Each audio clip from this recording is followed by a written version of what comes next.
കഴിഞ്ഞ കുറച്ചധികം ദിവസങ്ങളായി ഒരുപാട് പേര് എന്നോട് ചോദിച്ചുകൊണ്ടിരിക്കുന്ന ചോദ്യമാണ് കേസിൻ്റെ അപ്ഡേറ്റ് എന്താ എന്നുള്ളത്. അത് ഞാൻ ഈ വീഡിയോയുടെ അവസാനം പറയാം.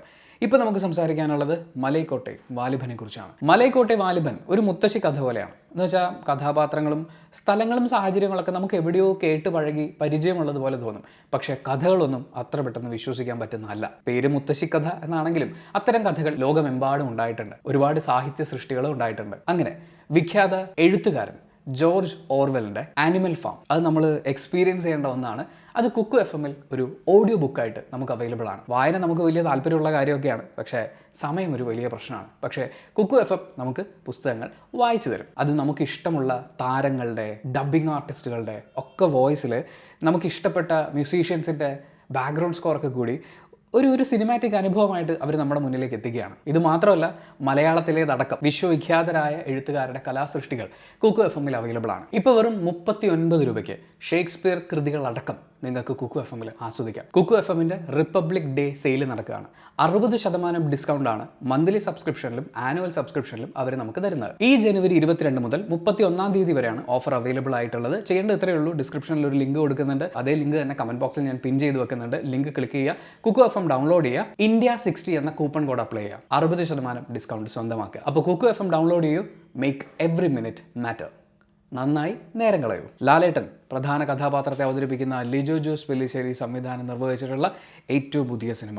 ഇതുപോലൊരു ജോണർ മലയാളത്തിൽ നിന്നാണോ ഇന്ത്യൻ സിനിമയിൽ നിന്നാണോ പറഞ്ഞത്, എന്തായാലും ഇറങ്ങിയിട്ടേ ഇല്ല. അപ്പോൾ നമ്മൾ ഇതുവരെ കണ്ടിട്ടില്ലാത്ത ഒരു സിനിമാറ്റിക് എക്സ്പീരിയൻസ് നമുക്ക് തരാൻ പോകുന്ന സിനിമ എന്ന് അണിയറ പ്രവർത്തകർ പറഞ്ഞിട്ടുണ്ടായിരുന്നു. ഞാൻ തീർച്ചയായും വളരെയധികം പ്രതീക്ഷയോടുകൂടിയാണ് ഈ സിനിമയ്ക്ക് വേണ്ടി കാത്തിരുന്നത്. സിനിമയുടെ പോസിറ്റീവ്സിൽ നിന്ന് നമുക്ക് ആരംഭിക്കാം. നമ്മുടെ പതിവ് പോലെ ഒന്നാമത്തെ പോസിറ്റീവ് ഇതിലെ ഫിലോസഫിയാണ്. സിനിമയുടെ തുടക്കം മുതൽ അവസാനം വരെ അവർ ഒരുപാട് കാര്യങ്ങൾ പറയുന്നുണ്ട്. ഒരുപാട് ലേസായിട്ട് അത് പറഞ്ഞു പോകുന്നുണ്ട്. അതിൽ പലതും എനിക്ക് എടുത്തു പറയണമെന്നുണ്ട്, പക്ഷേ സ്പോയിലർ എലമെൻറ്റുകൾ ഉണ്ടാകാൻ സാധ്യതയുള്ളതുകൊണ്ട് നമ്മൾ ഒത്തിരി ഡീറ്റെയിൽ ആയിട്ട് പോകുന്നില്ല. പക്ഷേ ഫിലോസഫിക്കൽ എലമെൻറ്റുകൾ ഏറ്റവും പ്രധാനമായിട്ട് എനിക്ക് ലാസ്റ്റത്തെ ഒരു സെഗ്മെൻറ്റിലേക്ക് വന്നു കഴിഞ്ഞപ്പോഴാണ് ഈ സിനിമ വേറൊരു റേഞ്ചിൽ എനിക്ക് അനുഭവപ്പെടാൻ തുടങ്ങിയത്.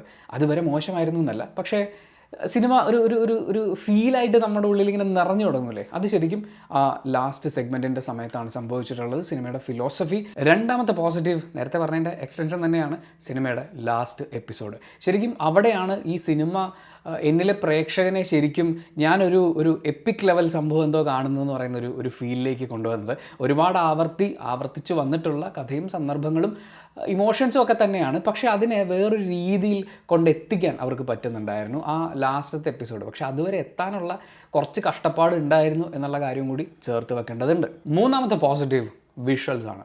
ഒരു രക്ഷയില്ലാത്ത ഗംഭീര വിഷ്വൽസ് എന്ന് തന്നെ പറയണം. ഞാൻ അത്ര ചാർജിലായിപ്പോയി ഇതിൻ്റെ വിഷ്വൽസ് അതിനെക്കുറിച്ച് ഓർക്കുമ്പോൾ തന്നെ. അതായത് ഇതുവരെ ഞാനൊരു മലയാള സിനിമയിൽ കണ്ടിട്ടില്ലാത്ത രീതിയിലുള്ള ഒരു ക്ലാരിറ്റി, ഒരു വൈബ്രൻസ് എന്നൊക്കെ നമുക്ക് പറയാം. കളേഴ്സ് യൂസ് ചെയ്തിരിക്കുന്നത്, ഫ്രെയിംസ് സെറ്റ് ചെയ്തിരിക്കുന്നത്. ഈ സിനിമ തുടങ്ങുന്നത് ഒരു മനുഷ്യൻ ഈ ചക്കിൽ കെട്ടിയിരിക്കുന്ന കഴുതകളെ നടത്തിക്കുന്നതാണ്. അവിടുന്ന് തുടങ്ങുന്നുണ്ട് സിനിമയുടെ ഫിലോസഫിയും സിനിമയുടെ വിഷ്വൽ ലാംഗ്വേജും. ആ ഷോട്ടിൽ നമുക്കൊരു ക്ലാരിറ്റി തരുന്നുണ്ട് നമ്മൾ ഇനി എന്താ കാണാൻ പോകുന്നതെന്ന്. കളേഴ്സൊക്കെ വാരി വെതറിയിരിക്കുന്നത്, ഉപയോഗിച്ചിരിക്കുന്നത് ഗംഭീരമായിട്ടാണ്.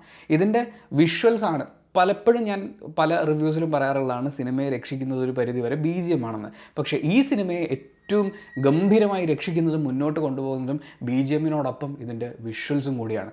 അത് വെറുതെ സ്ക്രീനിൽ കണ്ടിരിക്കാൻ വേണ്ടിയിട്ട് നമുക്ക് ഈ തിയേറ്ററിൽ പോയി ഈ സിനിമ കാണാൻ പറ്റും. അത്രയും രസമായിട്ട് അതിൻ്റെ വിഷ്വൽസ് വന്നിട്ടുണ്ട്. മധു നീലകണ്ഠൻ ഗംഭീര ക്യാമറ വർക്ക് ഈ സിനിമയ്ക്ക് വേണ്ടി ചെയ്തിട്ടുണ്ട്. ഇത് പറയുമ്പോൾ ഞാൻ പൊങ്ങിപ്പോണില്ലേ, അത്ര എനിക്ക് ഇഷ്ടപ്പെട്ടൊരു ഗംഭീരമായിരുന്നു. അതുപോലെ തന്നെ ഇതിൻ്റെ എഡിറ്ററേയും പറയണം, ദീപേഴ്സ് ജോസഫ്.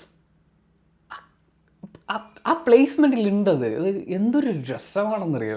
ലാലേട്ടൻ്റെ ഇൻട്രോ സീക്വൻസ് ആയിക്കോട്ടെ, അല്ലാതെയുള്ള പല കാര്യങ്ങൾ എസ്റ്റാബ്ലിഷ് ചെയ്യാൻ വേണ്ടിയിട്ട് അവർ വെക്കുന്നതായിക്കോട്ടെ, എല്ലാം കൊണ്ടും അടിപൊളി വിഷ്വൽസാണ്. അതിൽ VFX പറയണം, ആർട്ട് ഡിപ്പാർട്ട്മെൻറ്റ് ഡ്രസ്സ്, മേക്കപ്പ് പരിപാടികളൊക്കെ ചെയ്തിട്ടുള്ളത്. അതായത് ഈ സിനിമ വിഷ്വലി കാണാൻ വേണ്ടി എന്തൊക്കെ അതിൽ വന്നിട്ടുണ്ടോ അവരെല്ലാവരും നിരത്തി നിർത്തി കയ്യടി വാങ്ങാൻ അർഹതപ്പെട്ടവരാണ്. അത്രയും രസമായിട്ട് ചെയ്തിട്ടുണ്ട്. ആൻഡ് അടുത്തത് മ്യൂസിക്. ഞാൻ ഈ സിനിമ കാണാനുള്ള എൻ്റെ ആവേശം കൂട്ടുന്നതിൻ്റെ ഒരു ഘടകമായിട്ട് ട്രെയിലർ ഡീകോഡിങ്ങിലും പറഞ്ഞിട്ടുണ്ടെന്ന് തോന്നുന്നു ഇതിൻ്റെ മ്യൂസിക്കാണ്. Prashant Pillai, you nailed it man. വേറെ ഒരു രക്ഷയില്ല. എന്ന് വെച്ചാൽ ഷാവലിൻ മറ്റേ ലെവലിലുള്ള ഫൈറ്റ് സീക്വൻസ് മുതൽ നമ്മുടെ പഴയ ബോളിവുഡ് സിനിമയിലെ ഫൈറ്റ് സീക്വൻസുകൾ പോലെയുള്ള സാധനങ്ങൾ വരെ, അതുപോലെ ഒരുപാട് പല കൾച്ചേഴ്സൊക്കെ മിക്സായി വരുന്നത് ഒത്തിരി കാര്യങ്ങളുണ്ട് ഈ സിനിമയിൽ. എനിക്ക് പറയാൻ കുറേ പരിപാടികളുണ്ട്, പക്ഷേ എല്ലാം കൂടി പറഞ്ഞാൽ സ്പോയിലറായി പോകും എന്നുള്ളതുകൊണ്ട് അതിലേക്ക് കടക്കുന്നില്ല. പക്ഷേ അതിനൊക്കെ മാർക്ക് ചെയ്ത് പോകുന്ന ഗംഭീരമായ മ്യൂസിക്കാണ് ഈ സിനിമയ്ക്ക് കൊടുത്തിട്ടുള്ളത്. അത് തിയേറ്ററിൽ എക്സ്പീരിയൻസ് ചെയ്യണം കേട്ടോ. അത് പാട്ടുകളായിക്കോട്ടെ, ബാക്ക്ഗ്രൗണ്ട് സ്കോർ ആയിക്കോട്ടെ. ബാക്ക്ഗ്രൗണ്ട് സ്കോർ ആണത്.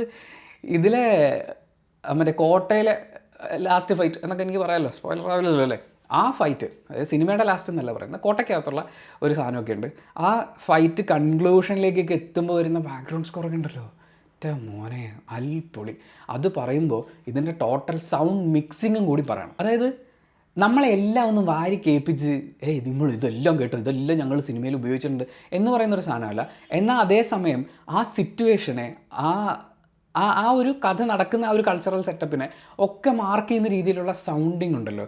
അതേപോലെ എവിടെ തിയേറ്റർ പ്രകമ്പനം കൊള്ളണം എന്നുള്ള ആ മാർക്കിംഗ് ഒക്കെ എനിക്ക് അടിപൊളിയായിരുന്നു. അത് ശരിക്കും ഫീൽ ചെയ്യാനുണ്ടായിരുന്നു. ഇപ്പോൾ ലാലേട്ടൻ വന്നതിന് ശേഷം അദ്ദേഹം ചെയ്യുന്ന ആക്ഷൻ സീക്വൻസുകളിലാണെങ്കിലും എല്ലാ ഇടിക്കും തീപ്പൊരി പറക്കണമെന്നൊന്നുമില്ലല്ലോ. പക്ഷേ പറക്കേണ്ട ഇടികളിൽ പറക്കാനുള്ള പരിപാടികളൊക്കെ അവർ ചെയ്തിട്ടുണ്ട്. അതിൽ സൗണ്ട് ഡിപ്പാർട്ട്മെൻറ്റ് വലിയൊരു പങ്ക് വഹിച്ചിട്ടുണ്ട്. പിന്നെ ക്യാരക്ടറൈസേഷൻസ്, പെർഫോമൻസുകൾ എനിക്കിഷ്ടപ്പെട്ടു. ഈ സിനിമ ആവശ്യപ്പെടുന്ന ഒരു സ്കെയിലിൽ നിന്നുകൊണ്ട്, അത് പറയുമ്പോൾ കുറച്ച് കാര്യങ്ങൾ കുറച്ച് കഴിയുമ്പോൾ നമുക്ക് പറയാനുണ്ട്. ഈ സിനിമ ആവശ്യപ്പെടുന്ന ഒരു സ്കെയിലിൽ നിന്നുകൊണ്ട് എന്താണോ ഡെലിവർ ചെയ്യേണ്ടത് അത് പെർഫോം ചെയ്തിട്ടുണ്ട്. ആ ക്യാരക്ടേഴ്സ് ബിൽഡ് ചെയ്തിരിക്കുന്നത് ഒക്കെ എനിക്കിഷ്ടപ്പെട്ടു എന്നുള്ളതാണ്. ഇത്രയും പോസിറ്റീവ്സ് പറഞ്ഞിട്ട് ഇനി നമുക്ക് നെഗറ്റീവ്സിലേക്ക് കടക്കാം. ഒന്നാമത്തെ നെഗറ്റീവ്, ഈ സിനിമയുടെ ഞാൻ ഈ പറഞ്ഞ ക്ലൈമാക്സ് എപ്പിസോഡ് എന്ന് എനിക്ക് ഫീൽ ചെയ്ത ആ പോർഷൻ വരെ അത്രയും നേരവും ഇതിനൊരു കണക്ഷൻ ഫീൽ ചെയ്യുന്നില്ലായിരുന്നു എന്നുള്ളതാണ്. അതായത് ഒന്നെങ്കിൽ ലാലേട്ടൻ്റെ ആക്ഷൻ സീക്വൻസുകൾ കാണുമ്പോൾ ഉയ്യട മോനെ ഇനി എന്നൊക്കെ പറഞ്ഞ് നമ്മളിങ്ങനെ കാത്തിരിക്കുന്ന ആ ലെവൽ ഓഫ് ഒരു ആക്ഷൻ അതെനിക്ക് ഫീൽ ചെയ്തിട്ടില്ല. ആസ് എ പ്രേക്ഷകൻ എനിക്ക് അങ്ങനെ പ്രത്യേകിച്ചൊന്നും തോന്നിയിട്ടില്ല. ആ ബിൽഡ് ചെയ്തുകൊണ്ട് വരുന്നതൊക്കെ അടിപൊളിയാണ്. ഒന്നോ രണ്ടോ സാധനങ്ങൾ, ഒരു ഫൈറ്റ് സീക്വൻസ് മൊത്തം എടുത്താൽ അതിനകത്ത് ഒന്നോ രണ്ടോ സംഭവങ്ങൾ മോനെ എന്നൊക്കെ ഫീൽ ചെയ്യുന്നത് ഒഴിച്ചാൽ ഈ പറയുന്നൊരു കണക്ഷൻ ഉണ്ടല്ലോ ലാലേട്ടൻ്റെ ക്യാരക്ടറിനോടാണെങ്കിലും ഫൈറ്റിങ്ങിനോടാണെങ്കിലും. ഇനി അതല്ല, ഇതിലെ ഇമോഷണൽ രംഗങ്ങൾ, പ്രണയങ്ങൾ, സൗഹൃദങ്ങൾ, സഹോദര ബന്ധം, അല്ലാതെയുള്ള ബന്ധങ്ങൾ, ഇതിലൊക്കെ നമുക്കൊരു കണക്ഷൻ ഫീൽ ചെയ്യേണ്ടത്. ഇത് കുറച്ചെങ്കിലും വർക്കായിട്ടുള്ളത് ഈ ലാസ്റ്റ് എപ്പിസോഡിലേക്ക് വരുമ്പോഴാണ്. ആദ്യത്തെ എപ്പിസോഡുകളിലൊന്നും എനിക്കതൊരു സംഭവമായിട്ട് ഫീൽ ചെയ്യുന്നുണ്ടായിരുന്നില്ല. എൻ്റെ അതൊരു ക്യൂട്ടായിട്ടുള്ളൊരു പ്രണയം വരുന്നുണ്ട്. അത് ഈ പറയുന്ന അടുത്ത നെഗറ്റീവിൽ ചേർത്ത് വെക്കാനുള്ളതാണ്. സംഭവമൊക്കെ നൈസായിരുന്നു. ഈ സിനിമയ്ക്ക് മൊത്തത്തിലൊരു നാടകത്തിൻ്റെ സ്കെയിലാണ് അവർ കൊടുത്തിരിക്കുന്നത്. അതായത് ഇപ്പോൾ ഡയലോഗുകൾ പറയുന്നതാണെങ്കിലും വിഷ്വലി ഇങ്ങനെ വെക്കുന്നതാണെങ്കിലും, അതായത് രണ്ട് പേര്, ഒരാളിങ്ങനെ ചെരിഞ്ഞ് നിൽക്കുന്നു, ഒരാളിങ്ങനെ ചെരിഞ്ഞ് നിൽക്കുന്നു, ഇങ്ങനെ അനങ്ങാതെ നിന്നിട്ട് ഡയലോഗ് പറയുന്നു, അതിൽ നിന്ന് ഇമോഷൻ ഉണ്ടാകുന്നു, പതുക്കെ അവരടുത്തേക്ക് പോകുന്നു എന്നൊക്കെ പറയുന്ന പോലത്തെ അങ്ങനത്തെ ഒരു നാടകം സ്കെയിൽ സിനിമയിൽ പലയിടത്തും കൊടുത്തിട്ടുണ്ട്. പ്രത്യേകിച്ച് ഇതിലെ കുട്ടി നായകനും നായികയും അവരുടെ പ്രണയത്തിൻ്റെ ഡയലോഗുകളിലൊക്കെ നമുക്ക് ഈ ഒരു സ്കൂൾ നാടകം ലെവൽ ഓഫ്, ഞാൻ കുറച്ച് പറയുകയല്ല കേട്ടോ, ആ മോഡുലേഷനാണ് ഞാൻ പറയുന്നത്, ഡയലോഗ് മോഡുലേഷനിലൊക്കെ എനിക്ക് ആ ഒരു നാടകാന്തം ഒരു ഫീൽ ഉണ്ടായിരുന്നു. അത് മോശമാണെന്നല്ല, പക്ഷെ എന്തോ എനിക്കൊരു കണക്ഷൻ ഫീൽ ചെയ്തില്ല സിനിമയിലോട്. പിന്നത്തെ ഒരു നെഗറ്റീവ്, അത് വലിയ നെഗറ്റീവ് അല്ല, അവരത് ചെയ്തു എന്നുള്ളത് അടിപൊളിയാണ്. അതിൻ്റെ ഓഡിയോ വിഷ്വൽ സൈഡൊക്കെ നല്ല രസമുണ്ടായിരുന്നു. പക്ഷേ ഫൈറ്റ് സീക്വൻസ് മൊത്തത്തിൽ, അതായത് ഒരു ഷാവലിൻ മോങ്ക് ഫൈറ്റ് എന്നൊക്കെ നമുക്ക് പറയാവുന്ന രീതിയിൽ ഷാവലിൻ കുങ്ഫുവിൻ്റെ ഭാഗമായിട്ട് പല സിനിമകളിലാണെങ്കിലും അതല്ല പല ആർട്ടിസ്റ്റുകൾ അവരിങ്ങനെ പെർഫോം ചെയ്യുന്ന നമ്മൾ ഇൻസ്റ്റാഗ്രാമിലൊക്കെ കാണുമല്ലോ, അങ്ങനെ പലരും ചെയ്ത് കാണിക്കുന്ന ആ ആക്ഷൻ സാധനങ്ങളൊക്കെ അതിൽ കാണിക്കുന്നുണ്ട്. പക്ഷേ ആ സീക്വൻസ്, മാങ്ങാട് കളരി പരിപാടികൾ, അതിനകത്ത് അത് സെറ്റാവുന്നുണ്ടായില്ല. മേക്ക് ബിലീഫ് ആണല്ലോ സിനിമ എന്ന് പറയുന്നത്, ആ ബിലീഫ് എനിക്കുണ്ടായില്ല. ഇതൊരു സിനിമയാണ്, ഇതുവരെ ആക്ട് ചെയ്യുകയാണ് എന്ന് ശരിക്കും ഫീൽ ചെയ്യത്തക്ക രീതിയിൽ, ഇവർക്കിതറിയില്ല, ഇവരിത് ചെയ്തു വെച്ചിരിക്കുന്നതാണ് എന്ന് പറയുന്ന അങ്ങനെ നമുക്ക് മനസ്സിലാവുന്ന രീതിയിൽ ആ മേക്ക് ബിലീഫ് വർക്ക് ആവാതെ പോയി എന്ന് എനിക്ക് തോന്നി. ഈ പറഞ്ഞ ഘടകങ്ങളൊക്കെ കൊണ്ട് അടുത്ത നെഗറ്റീവ് സംഭവിക്കുന്നത്, സിനിമ വല്ലാണ്ട് ലെങ്ത് ഉള്ളതുപോലെ എനിക്ക് തോന്നി. അതായത് 2.25 മണിക്കൂർ 2.5 മണിക്കൂർ എന്തോ ആണ് ബുക്ക് മൈ ഷോയിൽ അതിൻ്റെ ലെങ്ത് കാണിച്ച്, മറ്റേ സർട്ടിഫിക്കറ്റ് കാണിച്ചപ്പോൾ ലെങ്ത് ഞാൻ നോക്കിയില്ല.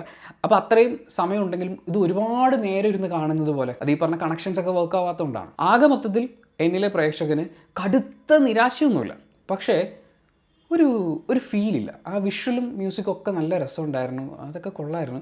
പക്ഷേ ഈ സിനിമ കഴിഞ്ഞ് പുറത്തിറങ്ങുമ്പോൾ എന്തൊരു ഗംഭീര സിനിമ എന്നൊരാകത്തുകയിൽ നമുക്ക് പറയാനും എല്ലാവരോടും ഇങ്ങനെ പോയി കാണുമെന്നൊക്കെ ആവേശം കൊണ്ട് പറയാനുള്ള ഒരു സ്പാർക്ക് എനിക്ക് സിനിമയിൽ നിന്ന് കിട്ടിയിട്ടില്ല. പിന്നെ ഇതിൻ്റെ അകത്ത് റാക്ക് എന്ന് പറയുന്ന പാട്ട്, അത് ഇതിൻ്റെ യൂട്യൂബ് വേർഷൻ ഒരുപാട് വട്ടം ആവർത്തിച്ച് കേട്ട് അതിന് ഇഷ്ടപ്പെട്ടിട്ടുള്ള ഒരാളാണ് ഞാൻ. പക്ഷേ സിനിമ കണ്ടുകൊണ്ടിരിക്കുന്ന സമയത്ത് അത് വരുമ്പോൾ ഓഡിയനിൽ മറ്റേ കൊണ്ടുവരാൻ പാട്ടിങ്ങനെ തുടങ്ങുന്ന ഒരു പോർഷൻ ഉണ്ട്. ആ സമയത്ത് ശരിക്കും തലയ്ക്ക് കൈ വെച്ച് പോയി. ഇവിടെ അങ്ങനെയൊന്നും ഉണ്ടായിട്ടില്ലെങ്കിൽ പോലും ആ പാട്ടൊന്ന് വേഗം തീർത്തിട്ട് അടുത്ത പരിപാടിയിലേക്ക് കടക്കുമെന്ന് നമുക്ക് പറയാൻ തോന്നൂലേ, ആ രീതിയിൽ കുറച്ചൊരു ഇഴച്ചിൽ എനിക്ക് ഫീൽ ചെയ്യുന്നുണ്ടായിരുന്നു.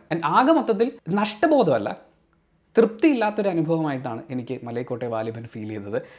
പക്ഷേ നിങ്ങൾക്ക് അങ്ങനെ ആയിരിക്കണമെന്നില്ല.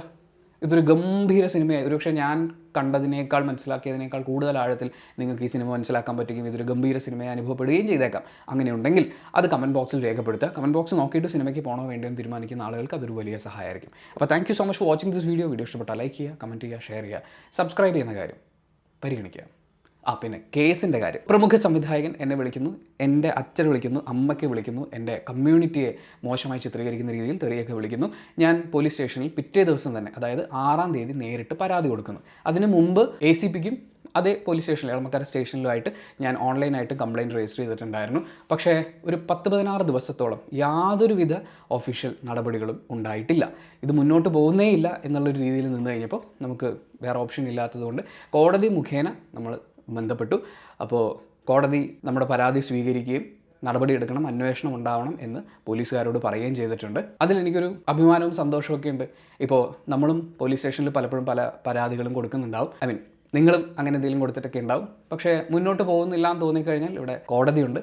കോടതി വഴിയും നമുക്ക് കാര്യങ്ങൾ മുന്നോട്ട് നീക്കാവുന്നതാണ്. സോ ഇനിയും പോലീസ് തന്നെയാണ് അന്വേഷിക്കേണ്ടത്. അവരെത്രയും പെട്ടെന്ന് തന്നെ അന്വേഷണം മറ്റു കാര്യങ്ങളായിട്ട് മുന്നോട്ട് പോകും എന്നാണ് ഞാൻ പ്രതീക്ഷിക്കുന്നത്. കേസുമായിട്ട് മുന്നോട്ട് പോകാൻ തന്നെയാണ് നമ്മൾ തീരുമാനിച്ചിട്ടുള്ളത്. ആൻഡ് ഈ കഴിഞ്ഞു പോകുന്ന ദിവസങ്ങളിൽ അൺഒഫീഷ്യലി ഇത് കോംപ്രമൈസ് ആക്കാൻ വേണ്ടിയിട്ട് എന്നെ പല ആളുകൾ വിളിച്ചിട്ടുണ്ടായിരുന്നു. അഥവാ ഇനി അങ്ങനെ വിളിക്കാൻ തോന്നുകയാണെന്നുണ്ടെങ്കിൽ എൻ്റെ വക്കീലിനെ നേരിട്ട് വിളിക്കുന്നതായിരിക്കും നല്ലത്. അദ്ദേഹത്തിനോട് പറയാനുള്ളതൊക്കെ ഞാൻ പറഞ്ഞേൽപ്പിച്ചിട്ടുണ്ട്.